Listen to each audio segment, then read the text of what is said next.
I stood in the lawyer's office while my cousins laughed. Actually laughed. My grandmother had left me a wooden box, that's it. Meanwhile, Diane got the house in Charleston. Eric got the investment portfolio. And I got a box that smelled like attic dust and hadn't been opened in 40 years. Diane didn't even try to hide her smile. "Well," she said, "at least you can use it for storage." Everyone in that room saw me as the failure who'd been given exactly what I deserved. A box. I carried it to my car feeling smaller than I'd ever felt in my life. I didn't know that inside that box was something that would unravel everything they believed about our family, about themselves, and about the grandmother who'd watched them all very carefully before she died. My name is Aaron Whitley, and for most of my life, I'd been the odd one out in a family that valued appearances above almost everything else. My grandmother, Dorothy Whitley, had built a small empire in Savannah. Real estate mostly. She was sharp, controlled, and deeply involved in social circles that mattered. Her children married well. Her grandchildren were expected to do the same. Didn't follow the script.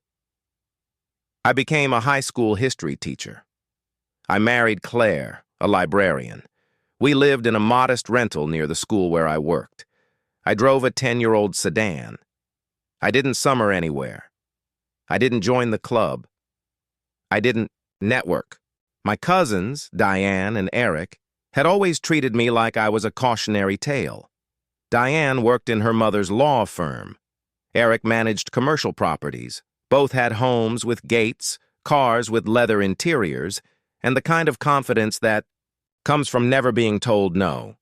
At family gatherings, I was tolerated, smiled at, patted on the shoulder. But I saw the way they looked at Claire and me, like we were trying hard and still missing the point. When my grandmother got sick, I visited her every week. I sat with her, read to her, brought her tea she barely touched. Diane and Eric visited too, but less frequently. They were busy, important. She understood. The day she died, I cried alone in my car. 2 weeks later, we gathered for the reading of the will. The lawyer's office was all dark wood and leather chairs. Diane sat with her legs crossed, calm and entitled. Eric checked his phone twice before the lawyer even began. I sat near the back. Claire held my hand. The lawyer read through the document slowly. The house went to Diane. The portfolio, worth over $1 million, went to Eric. Some jewelry was divided among other relatives. Then the lawyer paused. And to my grandson, Aaron Whitley, I leave the locked wooden box, currently stored in my bedroom closet, along with its contents. Silence. Then Diane laughed. A short, sharp sound. "A box?" Eric said. The lawyer nodded. "That's what's specified." I felt my face go hot.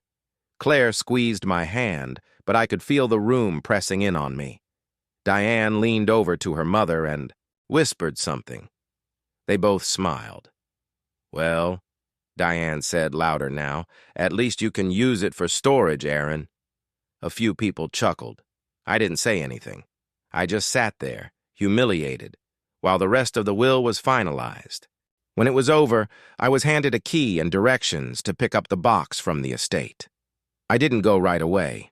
I felt sick, angry, embarrassed. Claire tried to comfort me. "Maybe there's something meaningful inside," she said. I didn't believe her. I picked up the box 3 days later. It was heavier than I expected. Old oak, with brass corners and a lock that looked original. I set it in the trunk and drove home in silence. That night, I put it on the kitchen table. Claire stood beside me as I slid the key into the lock. It turned with a stiff click. Inside were papers. Lots of them. Envelopes, folders, receipts, letters. Some were yellowed with age. Others looked more recent. There was also a handwritten note on top, in my grandmother's shaky script. "Aaron, you were the only one who sat with me when I had nothing left to give. The only one who didn't ask for anything. I trust you to do what's right. Grandma Dorothy." I felt my throat tighten. Claire pulled out the first folder. It was labeled Property Records, 1998-2005. Inside were documents related to real estate transactions, properties my grandmother had purchased, managed, sold. But there were notes in the margins, names, dates, payments that didn't match. Public records. Then we found another folder. Diane, Financial Overview. My stomach dropped. Inside were bank statements, tax filings, and a series of letters between my grandmother and Diane's mother. The documents showed that Diane's law career hadn't been built on merit. My grandmother had funneled money into the firm to create a position for her. She'd paid for Diane's home as a signing bonus that was never declared. She'd quietly cleared Diane's student debt through a shell account. There were notes in my grandmother's handwriting. Paid $70K toward mortgage, not to be disclosed. Cleared $40K debt. Diane unaware of source. Claire stared at the papers. Aaron, this is fraud. Tax fraud. I kept digging. The next folder was labeled Eric Investment Portfolio. Inside were transfer records showing that the portfolio Eric had just inherited wasn't his earnings. It was money my grandmother had been depositing into his accounts for over a decade, disguised as investment returns. She'd masked gifts as capital gains. She'd falsified documents to make it look like Eric was a financial genius when in reality, he'd been living off her money the entire time. There were spreadsheets, dates, amounts. All of it clearly showed years of unreported gifts that violated tax law. I sat down hard. She documented everything, Claire whispered. There was more. Letters from my grandmother to her lawyer, dated months before she died. In them, she expressed doubt. She wrote about watching her grandchildren grow entitled, cold, disconnected. She wrote about how Diane had skipped her birthday last year, how Eric had asked for money the last time he'd visited. And then she wrote about me. Aaron never asked for anything. He visited because he wanted to. I see now who my family really is. The final document was a sealed envelope addressed to me. Inside was a letter. Aaron, if you're reading this, you now know the truth. Diane and Eric have built their lives on money they didn't earn and didn't report. I enabled this. I wanted to believe they loved me, but I know now they loved what I could give them. You have a choice. You can stay silent, or you can report what I've documented here. I won't tell you what to do, but I trust you.